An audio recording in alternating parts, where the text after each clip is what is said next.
तो कैसे हैं आप लोग? स्वागत है आप सभी का मशीन डिज़ाइन के इस 6 वीडियो लेक्चर्स में। ठीक है, हम लोगों ने मशीन डिज़ाइन का 5th लेक्चर्स कंप्लीट कर लिए थे। ये आपका 6 लेक्चर्स जो लास्ट लेक्चर है आपका, ठीक है ना। ये लास्ट लेक्चर है आपका मशीन डिज़ाइन का ऑफलाइन क्लास। इसके बाद जो है ना वो न्यूमेरिकल्स टॉपिक है जो आपकी लाइव क्लास में पढ़ाई जाएगी। ठीक है ना। तो ये लास्ट क्लास जो आपकी है मशीन डिज़ाइन के 6 ऑफलाइन क्लास, सो आप लोग करना ना भूलें। ठीक है ना। इसको बारीकी से बाबू आपको बताई गई है कि एक फंडामेंटल्स टॉपिक है आपके। ठीक है ना। इसके बाद वाली क्लास आपको लाइव करवाई जाएगी। ठीक है। तो आज का जो टॉपिक हमारी है ना, पिछले क्लास हमने लोड को कंप्लीट कर लिया था। पिछले क्लास जो हम लोगों ने पूरा पढ़ा था, लोड के बारे में पूरी जानकारी ले ली थी, है ना। कि लोड क्या होता है, कितने ढंग से लोड होते हैं, सारा का क्लासिफिकेशंस, बेसिक क्लासिफिकेशंस कितने ढंग से होते हैं, वो सारा कंप्लीट हो चुका था हमारा, है ना। तो आज हम लोग बात करने जा रहे हैं लोड के बारे में। Sir what is load, load है क्या। तो लोड हम लोग लोड खत्म कर लिया था हम लोगों ने। आज की टॉपिक हम लोग स्ट्रेस। स्ट्रेस क्या होता है, स्ट्रेस स्ट्रेन डायग्राम पढ़ेंगे हम लोग। स्ट्रेस क्या होता है, स्ट्रेन क्या होता है, ठीक है ना। स्ट्रेस और स्ट्रेस के बीच कर्वेबल डायग्राम देखेंगे, stress strain diagram. Stress strain diagram for ductile material के लिए जानेंगे, फिर बिटर मटेरियल के लिए जानेंगे, ठीक है ना। तो आज का जो टॉपिक हम लोग का है वो है stress. Sir what is stress, stress होता क्या है। तो बाबू देख, सिंपल सी बात है हमारी। स्ट्रेस के बारे में बोलता है। सर स्ट्रेस क्या है, तो द इंटरनल रेजिस्टिंग फोर्स, ठीक है ना। The internal resisting force per unit cross section area is called stress. Simple सी बात है सर। स्ट्रेस स्ट्रेस को हम लोग सिग्मा से जनरली रिप्रेजेंट किया जाता है, ठीक है ना। अभी हम लोग बात किया जाए स्ट्रेस के बारे में, तो आप स्ट्रेस के बारे में जानते हो फोर्स बाय एरिया। सिंपल सा है ना। मतलब कि पर यूनिट एरिया में जितना फोर्स लगेगा उसी को आप लोग स्ट्रेस के नाम का दर्जा देते हो, है ना। पर यूनिट एरिया में जो फोर्स लगेगा उसी को हम लोग स्ट्रेस के नाम से जानते हैं। ठीक है। तो यही बोल रहा है द इंटरनल रेसिस्टिंग फोर्स, ठीक है ना, पर यूनिट क्रॉस सेक्शन एरिया। कोई भी बॉडी, मान लो एक सिलेंडर आपका है, तो इस सिलेंडर के क्रॉस सेक्शन एरिया में कितना फोर्स लग रहा है उसी को आप स्ट्रेस कह सकते हो। ठीक है ना। तो stress is equal to force by area होता है, जिसको आप यहाँ लिखा हुआ है एकदम आराम से बारीकी से आपको नोट्स कंप्लीट करवाई जाएगी। ठीक है ना। आपका ये बेसिक क्लास है, ये करना ना भूले आप। ठीक है। इसके बाद वाली क्लास न्यूमेरिकल पेपर है आपका, प्रिंसिपल स्ट्रेस और स्ट्रेन सॉम का। सो आपका लाइव क्लास में करवाई जाएगी। ऑफलाइन क्लास थी इसलिए मैं थ्योरेटिकल चीज़ लाइव क्लास में बताने में काफ़ी मशक्कत होती है, एक एक चीज़ को लिख कर पढ़ाना। समझाने वाली चीज़ को बहुत मज़ेदार से हम लोग स्टडी करते हैं, ठीक है ना। तो लिखा हुआ है it is denoted by sigma. कह रहा है कि इसको स्ट्रेस जो होता है ना उसको सिग्मा से रिप्रेजेंट किया जाता है। It is a vector quantity, ये एक वेक्टर क्वांटिटी है, कहने का मतलब सदिश राशि है। ठीक है, आप लोग पढ़े होंगे स्केलर क्वांटिटी, वेक्टर क्वांटिटी। वही बोल रहा है कि यह एक सदिश राशि है, वेक्टर क्वांटिटी है सर। अब भाई इसका एसआई यूनिट की बात अगर किया जाता है बाबू, तो ध्यान से आप लोग समझो। एसआई यूनिट, फोर्स का एसआई यूनिट आपका न्यूटन, है ना। और एरिया का मीटर स्क्वायर, वॉल्यूम का मीटर क्यूब होता है, एरिया का मीटर स्क्वायर हो जाएगा। तो ये आपका हो गया न्यूटन पर मीटर स्क्वायर, और इसी को हम लोग बोलते हैं पास्कल, है ना। तो आपको बोला जाता है स्ट्रेस का भी यूनिट पास्कल ही होता है, न्यूटन पर मीटर स्क्वायर भी हम लोग बोलते हैं। मतलब सर तो ये स्ट्रेस और ये फोर्स है, तो बाबू इसी को सर प्रेशर भी तो हम लोग बोलते हैं, बिल्कुल कहा जाता है। लेकिन प्रेशर और स्ट्रेस में आसमान जमीन का अंतर है। देख मैं बता देता हूँ आपको, ठीक है। ये बहुत लंबी का चौड़ी कहानी है आपकी इसकी। स्ट्रेस जो होता है ना सिग्मा, और प्रेशर जो होता है पी, ये स्ट्रेस से ये प्रेशर है आपका। स्ट्रेस जो होता है फोर्स होता है जो किसी एरिया पर लगता है, कैसे लगता है वो नहीं बताता है। लेकिन प्रेशर जो होता है वो किसी क्रॉस सेक्शन एरिया पर परपेंडिकुलरली लगता है। किसी दीवार पर कोई परपेंडिकुलर फोर्स लगेगा ना तो उसी को प्रेशर बोलेंगे। लेकिन परपेंडिकुलर नहीं लगकर चारों तरफ से अगर लगेगा, जैसे मान लीजिए यहाँ पे मैं एक डायग्राम आपको बता रहा हूँ, बहुत अच्छे से समझा रहा हूँ प्रेशर और डायग्राम में, ठीक है। कहीं कहीं आ जाती है इस चीज़ के बारे में जानकारी लेने के लिए। जैसे मान लो कि ये मेरा सिलेंडर है, ठीक है ना। अब इस सिलेंडर के ये जो वाल है ना, इस वाल पे देखो, मान लो कि लिक्विड भरा हुआ है तो इसके वाल पे फोर्स तो लगेगा ही। देखते हो हाई प्रेशर होता है तो वाल को फाड़ देता है ना। तो वही बोल रहा है कि इस वाल पे फोर्स लग रहा है, तो ये जो फोर्स है वाल के परपेंडिकुलरली है, मतलब किसको बोलेंगे हम लोग, प्रेशर। लेकिन अगर ये ऐसे ऐसे फोर्स लगता है ना, चारों तरफ से फोर्स लगता है ऐसे, इधर से ऐसे इधर से ऐसे लग रहा है, तो ये वाल पे ही फोर्स लग रहा है, लेकिन ये परपेंडिकुलर नहीं है, इसीलिए स्ट्रेस कहलाएगा। तो स्ट्रेस और प्रेशर में ही डिफरेंस है कि प्रेशर जो होता है किसी वॉल पे परपेंडिकुलरली एक्ट होता है, लेकिन स्ट्रेस ऐसा कुछ नहीं बोलता है, ठीक है ना। वही बोल रहा है चीज एसआई यूनिट पास्कल। आप जानते हो न्यूटन पर मीटर स्क्वायर को ही हम लोग पास्कल के नाम से जानते हैं। सर स्ट्रेस तो बचपन में पढ़ा था, बचपन में आपने पढ़ा था, लेकिन ये बेसिक क्वांटिटी है बाबू, मशीन डिजाइन में काफ़ी ज़्यादा यूज आएगी। आपने थर्ड सेमेस्टर फोर्थ सेमेस्टर में जो पढ़ा था वो भूल चुके हो, इसलिए तो मैं बेसिक क्लास बता रहा हूँ सर आपको, ठीक है ना। इसके बाद वाली क्लास एक लाइव क्लास लूँगा जो न्यूमेरिकल्स बेस्ड चीज़ है, उसको करना ना भूले आप लोग, ठीक है। एक रिलेशन भी दिया हुआ है यहाँ पे कि एक बार इज इक्वल टू आप पास्कल, दाब का SI मात्रक पास्कल भी होता है और बार भी होता है, ठीक है ना। बार इसका बड़ा क्वांटिटी होते हैं, जिसमें बोला गया एक बार जो होता है वो 10.10 के पावर 5 पास्कल के बराबर होता है, ठीक है। आप देखें यहाँ नीचे, नीचे में आपका एक फॉर्मूला भी लिखा हुआ है स्ट्रेस का। Stress is equal to resisting force बटा क्रॉस सेक्शन एरिया, सही बात है। कितना रेसिस्टिंग फोर्स लग रहा है पर यूनिट क्रॉस सेक्शन एरिया में, इसी को हम लोग स्ट्रेस के नाम से जानते हैं, ठीक है। अब बात होती है बाबू स्ट्रेस कितना तरह का होता है ना, गौर से आप देखें स्ट्रेस कितना तरह का होता है, बहुत मजेदार चीज। स्ट्रेस कितना ढंग का होता है, जिसको आप लोग बोलते हो types of stress. Types of stress बोलता है कि भाई अगला टॉपिक है स्ट्रेस, आपने देख लिया।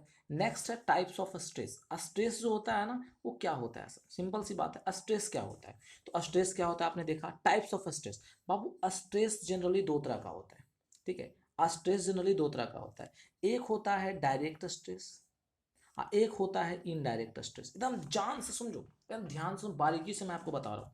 एक होता है डायरेक्ट स्ट्रेस, एक होता है इनडायरेक्ट स्ट्रेस। डायरेक्ट स्ट्रेस को ही हम लोग सिंपल स्ट्रेस के नाम से जानते हैं, ठीक है ना। और इनडायरेक्ट स्ट्रेस, डायरेक्ट स्ट्रेस तीन तरह का होता है, tensile stress, compressive stress, shear stress. Indirect stress, bending stress, torsion stress. आप लोगों ने सब स्ट्रेस का नाम सुना होगा, लेकिन क्लासिफिकेशन आपने नहीं देखा होगा।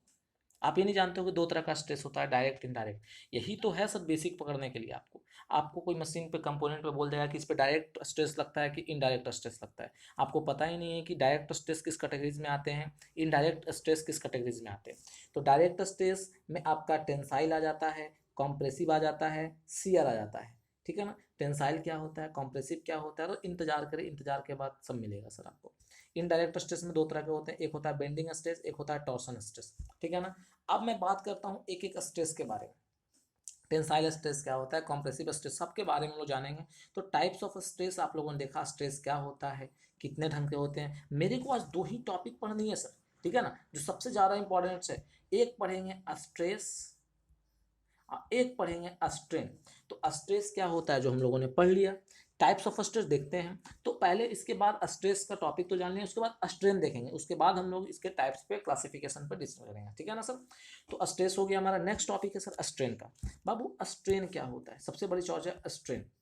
सेम चीज बाबू, स्ट्रेन भी वही चीज है आपका। क्या बोलता है, देख जैसे कि मान लीजिए कि मेरा कोई ऑब्जेक्ट है, जैसे मैं यहाँ पे एक ऑब्जेक्ट ले लेता हूँ, कोई भी सा एक चलो सिलेंडर ले लिया, जो भी चीज़ ले लो, चलो एक पतला सा मैं सिलेंडर ले लिया, ठीक है। एक पतला सा ऐसा सिलेंडर ले लिया, एक सिलेंड्रिकल रॉड है सर आपका, ठीक है। अब बता, ये सिलेंड्रिकल रॉड है तो इसका कुछ ना कुछ तो लेंथ होगा, मान लो इसका लेंथ L है। अब मैं किया क्या कि इसमें इसके दोनों तरफ आप देखो, इसके ये वाला पार्ट्स और ये वाला पॉइंट को, ठीक है ना, दोनों पार्ट्स को मैंने क्या किया कि यहाँ पे पुल कर रहा हूँ, पुश पुल कर रहा हूँ, मतलब खींच रहा हूँ। तो खींचेंगे बाबू तो एक नया ढंग का सिलेंडर का लंबाई कुछ इस ढंग का हो जाएगा। सोचने वाली बात है, जो सिलेंडर है, जो रड है, वो इस ढंग का होगा कि नहीं होगा, बताओ। मतलब मैंने जब इसको पुल किया तो इसका लेंथ बढ़ा, क्या लेंथ बढ़ा, तो शुरू में इसका जो लेंथ था वो L1 था, है ना, अब बढ़कर हो गया L2, ठीक है। तो कह रहा है कि जो आपने दोनों तरफ फोर्स लगाया, मतलब कि जो स्ट्रेस लगाया, उस स्ट्रेस के कारण जो लेंथ में चेंजिंग हुआ, तो कितना लेंथ में चेंजिंग हुआ, तो लेंथ में चेंजिंग हुआ L2 माइनस L1। अरे भाई मेरे, मान लो शुरू में 5 था, अब हो गया बढ़कर 7, तो कितना लेंथ में चेंज हुआ, तो L2 माइनस L1 मतलब कि 7 माइनस 5 मतलब 2, 2 मीटर या 2 सेंटीमीटर का चेंजिंग हुआ। तो कैसे निकाला, तो बड़ा लेंथ में से छोटा लेंथ आप माइनस कर दिए। तो इसी चेंज इन लेंथ को यूनिट लेंथ से जब डिवाइड करते हैं तो यही आपका बनकर तैयार होता है sir strain. What means, means ये कि अगर चेंज इन लेंथ कैसे निकलता है आपको मालूम है। अब इसी चेंज इन लेंथ में मतलब L2 माइनस L1 में इसके ओरिजिनल लेंथ कितना था, तो ओरिजिनल लेंथ L1 था, तो L1 से डिवाइड कर दीजिएगा, तो जो रेशियो आएंगे ना वही आपका स्ट्रेन आता है, ठीक है। देखिए यहाँ पे डिफिनेशन आना है, समझ में आया तो डिफिनेशन से बात करो। देखो क्या कह रहा है definition, the force is applied a body, जब कोई फोर्स किसी बॉडी पे अप्लाई होता है, लगता है, देन तो इट अंडरगोज सम डिफॉर्मेशंस, उसके अंदर कुछ डिफॉर्मेशंस होते हैं, कुछ बदलाव होते हैं, ठीक है ना, take place. This deformation per unit length is known as strain. कह रहा है कि जो बदलाव होता है, आप जब किसी बॉडी पे कोई फोर्स लगा रहे हो तो उसके अंदर जो कुछ डिफॉर्मेशन हुआ, ठीक है, वो डिफॉर्मेशन पर यूनिट लेंथ के रेशियो को ही क्या कहते हैं, स्ट्रेन के नाम से जानते हैं सर। देख सिंपल सी बात आ गई यहाँ पे, जैसे स्ट्रेस को सिग्मा से रिप्रेजेंट करते थे, उसी ढंग से स्ट्रेन को एप्सिलॉन से रिप्रेजेंट करते हैं। ऐसे ई जो लिखते हो आप ना, हाँ ई, तो ई जो लिखते हो ना वही ई, मैं इसको पहले साफ कर लेता हूँ थोड़ा सा स्क्रीन को। चलिए आप देखो, आप स्ट्रेस के बारे में जानते हो, स्ट्रेस को सिग्मा से रिप्रेजेंट करते हैं, लेकिन स्ट्रेन को एप्सिलॉन से ये ई जो लिखते हो ना ऐसे, यही एप्सिलॉन का साइन है sir.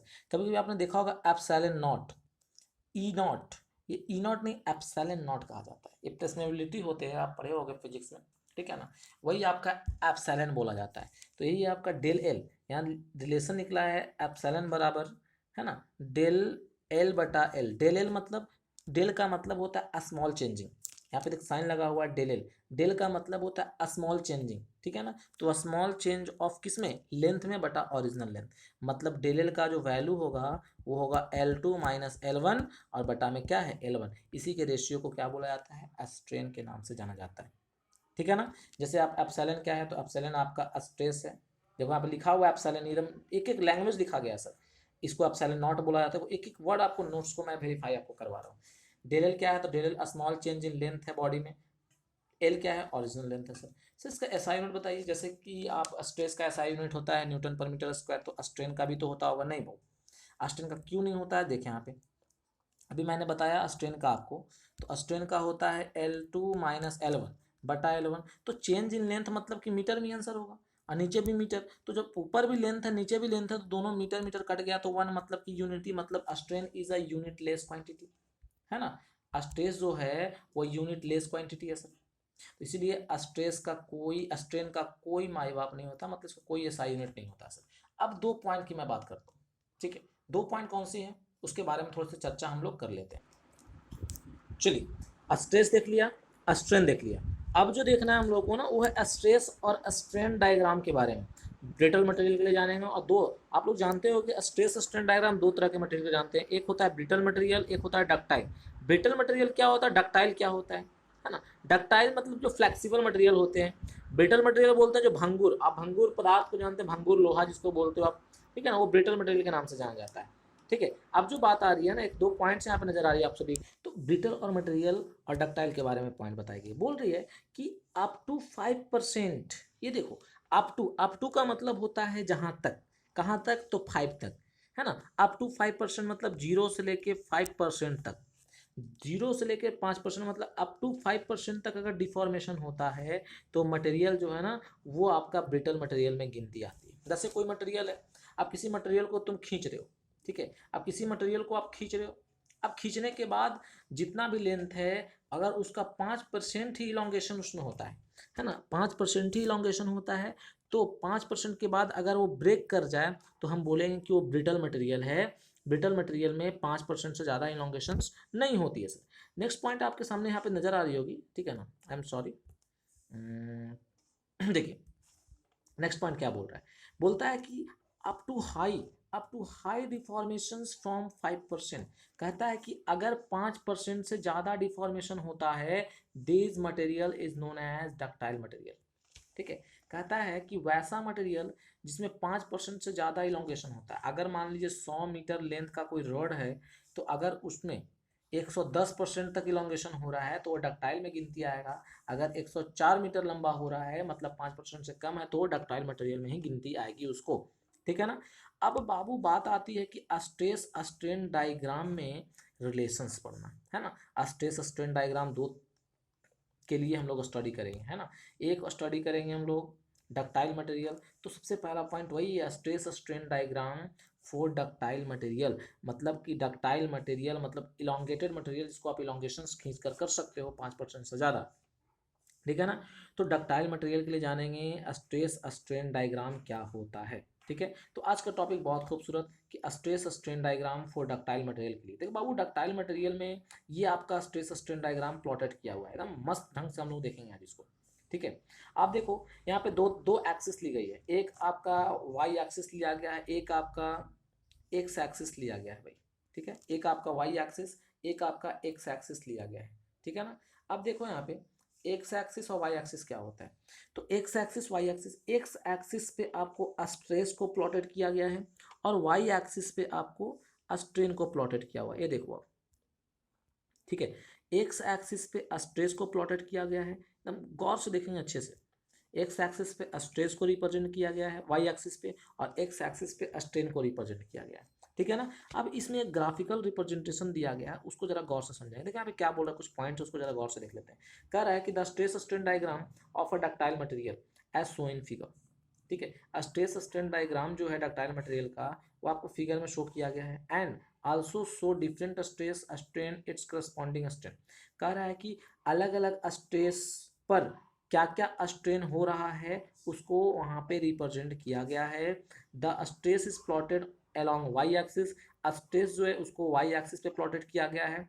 And strain is plotted along x axis, और स्ट्रेन को एक्स एक्सिस पे प्लॉटेड किया गया एज शो इन फिगर, जो फिगर में दर्शाया गया। अब जरा फिगर को समझो बाबू। देखो डक्टाइल का मतलब होता है क्या कि खींचोगे ना तो उसमें इलोंगेशंस पाए जाते हैं। अब देखिए यहाँ पे, जैसे अब मटेरियल की बात आई, यहाँ पे कोई बॉडी है। अब यहाँ पे जो बॉडी है उसमें स्ट्रेस मैंने लगाया, तो स्ट्रेस लगाया ए पॉइंट तक, ये जो है ना आपका ए पॉइंट। मैं कलर चेंज कर लेता हूँ थोड़ा सा, इसको हटा दीजिए। ये देखो यहाँ तक हम लोगों ने ए पॉइंट तक चला, ए पॉइंट तक पहुंचा।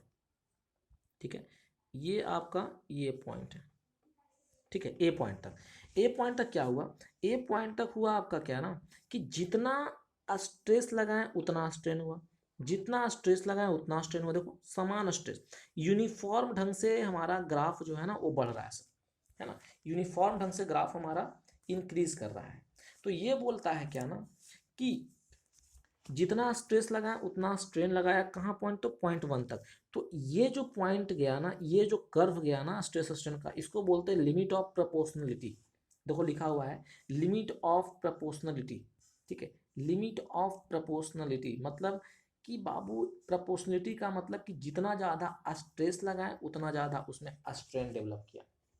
कहाँ तक, ए पॉइंट तक। लेकिन ए पॉइंट के बाद जितना ज़्यादा हमने खींचा उसको उतना ज़्यादा खींचा है, लेकिन ए पॉइंट के बाद का ग्राफ जरा देखो गौर से।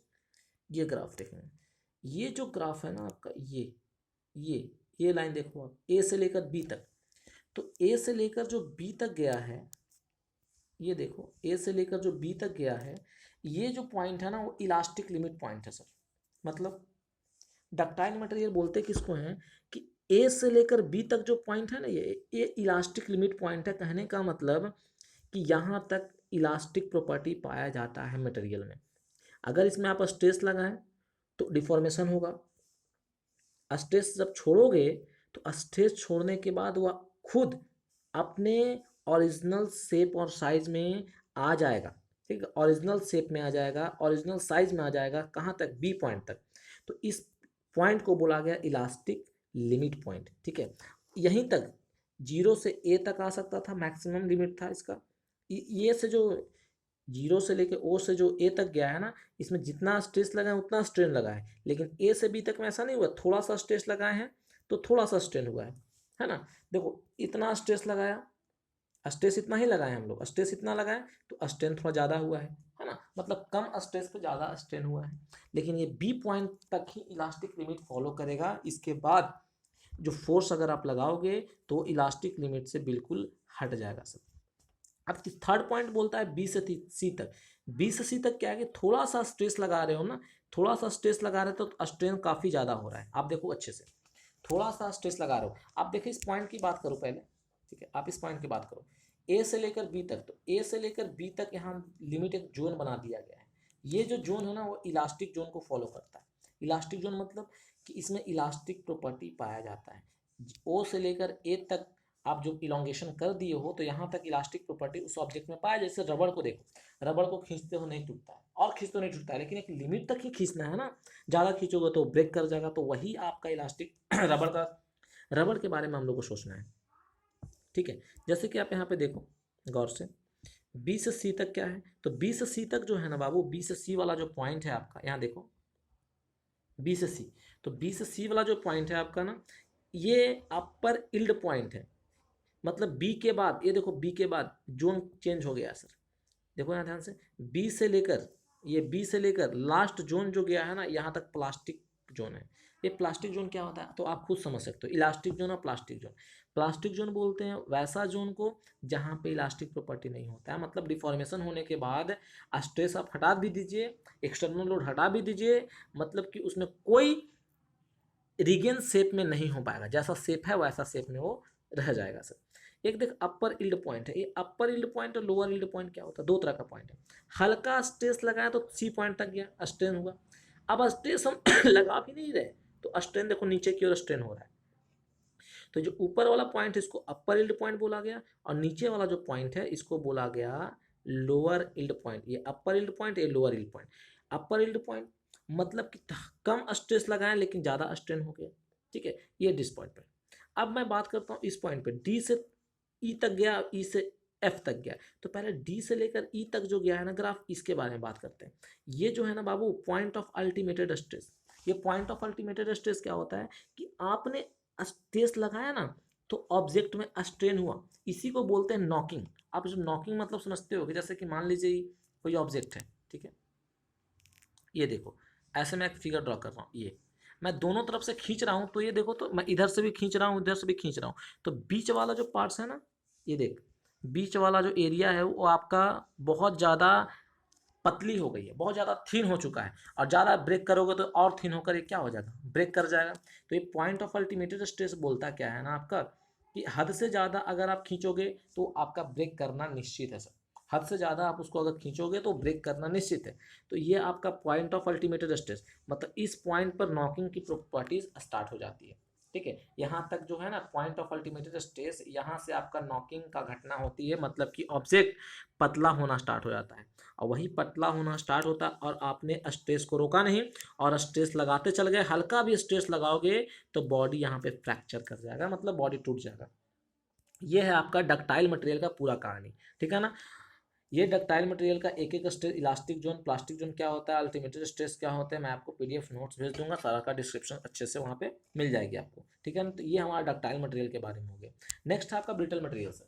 बाबू आप लोगों ने देखा होगा ब्रिटल मटेरियल, ब्रिटल मटेरियल क्या होता है, ब्रिटल मतलब भंगुर, थोड़ा सा स्ट्रेस लगाओ ब्रेक कर जाएगा, मैक्सिमम 5% इलोंगेशन उसमें होती है सर, उससे ज़्यादा इलोंगेशन उसमें पॉसिबिलिटी नहीं बनती है। नेक्स्ट है stress strain diagram for brittle material, है ना। ब्रिटल मटेरियल के लिए स्ट्रेस स्ट्रेन डायग्राम क्या होता है ठीक है, stress strain diagram for brittle material मतलब किसी ब्रिटल मटेरियल के लिए, किसी ब्रिटल मटेरियल के लिए स्ट्रेस स्ट्रेन डायग्राम क्या होता है। देख बाबू जरा गौर से, कह रहा है brittle material, the brittle material do not show as the applicable deformation with the applicable stress. बाबू इसमें देखने योग्य, स्ट्रेस लगाने पर देखने योग्य डिफॉर्मेशन नहीं मिल पाता है स्ट्रेस स्ट्रेन डायग्राम में। आप देखो यहाँ पे दो है, एक आपका वाई एक्सिस पे स्ट्रेस को रिप्रेजेंट किया गया है, एक्स एक्सिस पे स्ट्रेन को रिप्रेजेंट किया गया है। यहाँ पे आप देखो ब्लैक से मैं शो कर रहा हूँ, ये जो लाइन है ए, ठीक है, ए से लेके गया है बी, तो ये जो दो पॉइंट आप देख रहे होगे, ये जो है इलास्टिक प्रॉपर्टी, इलास्टिक पॉइंट, ए जो है ना ये इलास्टिक पॉइंट है, मतलब क्या कि ब्रिटल मटेरियल में इलास्टिक तो नहीं होगा, मतलब ना थोड़ा सा हल्का खींचोगे ना, हल्का एकदम ना के बराबर, मिलीमीटर में बात करो, ठीक है, मिलीमीटर में डिफॉर्मेशन होता है तो शेप को रिगन कर लेगा डक्टाइल ब्रिटल मटेरियल। लेकिन ए से लेकर बी तक जहां भी आप हल्का भी अगर एक्सेस आप स्ट्रेस लगाओगे तो पॉइंट आपका ब्रेक कर जाएगा, मतलब ए से लेकर बी तक हल्का भी स्ट्रेस लगाओगे तो पॉइंट हमारा ब्रेक, मतलब कि बॉडी जो है ना आपका ब्रेक कर जाएगा। आप खुद जान चुके हैं यहाँ पे, मैं खुद बता चुका हूँ आपको कि स्ट्रेस स्ट्रेन डायग्राम में डक्टाइल क्या होता है, ब्रिटल क्या होता है। डक्टाइल जो होता है वो आपका, डक्टाइल का मतलब ही होता है कि इलास्टिक प्रॉपर्टी, मतलब जितना खींचो उतना लंबा, ब्रिटल में लंबा लंबा नहीं होता है, हल्का खींचो ब्रेक कर जाएगा सर, उसी के बारे में लोग बात कर रहे हैं। नेक्स्ट वो बोल रहे हैं, नीचे पॉइंट कुछ लिखी गई है सर, कह रहा है कि ब्रिटल मटेरियल, देखो ध्यान से, कह रहा है कि brittle material having maximum percentage elongation 5%। सही बात है, मैंने बताया था कि ब्रिटल मटेरियल में 5% से ज़्यादा इलोंगेशन नहीं होती है। In the graph point A is elastic limit point of proportionality. सही बात है, मतलब कि बोल रहा है ना ये कि ए जो पॉइंट है आपका, ये ए पॉइंट तक इलास्टिक लिमिट फॉलो करता है, ए पॉइंट तक इलास्टिक लिमिट फॉलो करता है, ए के बाद थोड़ा सा भी स्ट्रेस लगाओ हमारा बॉडी ब्रेक कर जाएगा, बस सिंपल सी कहानी। नेक्स्ट बोलता है when the small amount of stress increasing on elastic point A the material just break. कह रहा है कि when a small amount of stress, थोड़ा सा भी अगर आप स्ट्रेस लगाते हो, इंक्रीज करते हो इलास्टिक पॉइंट ए के बाद, तो मटेरियल जस्ट ब्रेक, मतलब मटेरियल आपका तुरंत क्या हो जाएगा, ब्रेक कर जाएगा सर। ठीक है ना, ये पूरा का पूरा रीजन्स के बारे में हम लोग बात करते हैं। स्ट्रेस स्ट्रेन डायग्राम आपका ब्रिटल मटेरियल के लिए खत्म हो चुका है, डक्टाइल के लिए खत्म हो चुका है। ठीक है ना, नेक्स्ट लेक्चर जो आपकी 6 लेक्चर आएगी वो आपका स्ट्रेस स्ट्रेन डायग्राम में प्रिंसिपल स्ट्रेस और उससे रिलेटेड जितने भी न्यूमेरिकल हैं स्ट्रॉम का, ठीक है, वो चलेगा, वो आपका लाइव क्लास में चलेगा। Thank you so much. जितने भी आप बेसिक क्लास है 6 लेक्चर तक क्लास कर ले, करना ना भूलें। ठीक है ना, नहीं तो भाई आगे का जो क्लास है ना प्रिंसिपल स्ट्रेस जो लाइव क्लास चलेगा उसमें काफ़ी ज़्यादा प्रॉब्लम्स क्रिएट होगी आपकी। ठीक है ना, तो आज इतना ही क्लास रखते हैं। Thank you so much to everyone for watching this class. ठीक है।